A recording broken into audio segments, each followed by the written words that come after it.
করিমগঞ্জে vote গণনায় কারচুপি এবং ভীষণ গতি, এই জিনিসটা যে ভোট গণনার দিন হাফিজ রশিদ আহমদ বা তার এজেন্ট যারা আসলা এরা বুঝতে পারল না যে ভোট কাস্টিং কতটা হয়েছে বা ভোট কাউন্টিং কতটা হয়েছে, ভোট যে কাস্ট হয়েছে কতটা বা ভোট গোনা হয়েছে কতটা।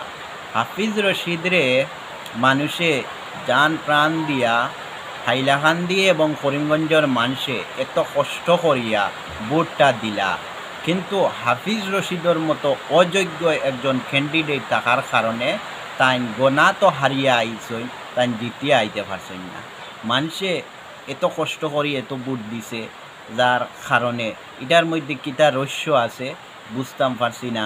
বা মানুষে এখন প্রশ্ন করে আবারও ভোট হোক, আবারও না হইলে রিকাউন্টিং কর, এটা কি সম্ভব? এটা সম্ভব নয়। ইলেকশন কমিশনারে একবার তোমার এত দিলাইছে, তোমার স্বাধীন, তুমি যারে ভোট দিবাই স্বাধীন শেষ, এখন তোমার স্বাধীন শেষ। বেটা এমপি হইয়া দিল্লিত গিয়াস, এখন আর কেন ভোট কাউন্টিং, এখানে আবার রিকাউন্টিংও হইতো না, আবার ভোটও হইতো না, এটা চিন্তা করিয়ে লাভ নাই। আর যে ক্যান্ডিডেট হাফিজ রশিদ তাইন কিতা কইতরা, তান মুখ তাকিয়া শুনো তাইন কিতা কইতরা। হাইলাকান্দিতে রিকাউন্টিং এর দাবি রেখেছিলেন আপনি, এটা কি সত্য? না, আমি রাখি না, আমার এজেন্ট ছিলেন, ওখানে এজেন্ট আছে, কত রাখতেও পারে হাইলাকান্দি, ওটা আমি যাই নাই ওখানে, আমি ওটা বলবো এখানে কোনো ফেয়ারলি আমি দেখতে কোনো আমি স্যাটিসফাইড উইথ দ্য কাউন্টিং এট করিমগঞ্জ।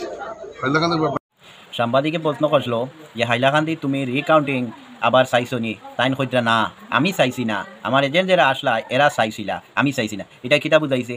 আর যে হাফিজ রশিদের এজেন্ট যারা এরা চাইছে কিন্তু চাইছেন না, এটা কিতা বুঝাইছে?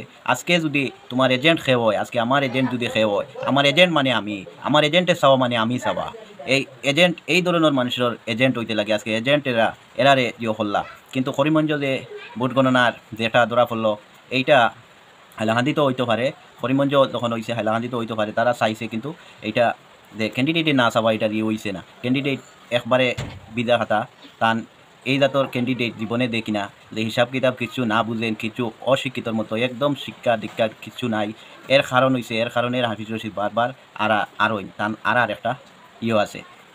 কিন্তু আজকে দেখো এত কষ্ট করে মানুষে ভোট দিলা, আজকে 6 লাখের উপরে মুসলিম ভোট কাস্ট হইল, যেখানে 4 লাখের মতো হিন্দু ভোট কাস্ট হয়েছে। এখানে মুসলিম ভোট যদি 1 লাখও বিজেপির যায় গিয়া, তারপরেও তো বেশি ভোট আছে কংগ্রেসের দিকে। সেমনে বিজেপির ক্যান্ডিডেট ফার্স্ট হইল। আজকে অনেক জায়গাত এইভাবে কীভাবে তার কারচুপি করিয়া তারা হাফিজ রশিদকে আড়াইয়া জগন্নাথ মালাকে জিতাইছই। এই ভিডিওটা শেয়ার মারো, বেশি বেশি শেয়ার মারো। আর হাফিজ রশিদের যে এখন কইতরা তাই হাইকোর্টও যাইবা, ইয়ে করবা, এটা করবা, হিতা করবা, এটা আগে করলা না। এখানে যে সময় ভোট গণনা হইল, ভোট গণার পরে তাই দস্তখত দিবার আগে এটা আগে দেখলা না, আগে বুঝলা না। সাংবাদিকে যে জিনিসটা বুঝতে পারলো, তার ভোট গণার পরে যে একদিন পরে যেটা ভাইরাল হইল, ভাইরাল হওয়ার পরে এটা ধরা পড়লো যে গোনা কাস্টিং কতটা হয়েছে এবং ভোট কাস্টিং কতটা হয়েছে বা ভোট কাউন্টিং কতটা হয়েছে, এটা পরে দেখা হইল। আগে এটা ক্যান্ডিডেট বা ক্যান্ডিডেটের এজেন্ট যারা এরা ধরতে পারলো না। এই বিষয়ে এটা কইবা, কমেন্টও জানাইবা কি মতামত চলে।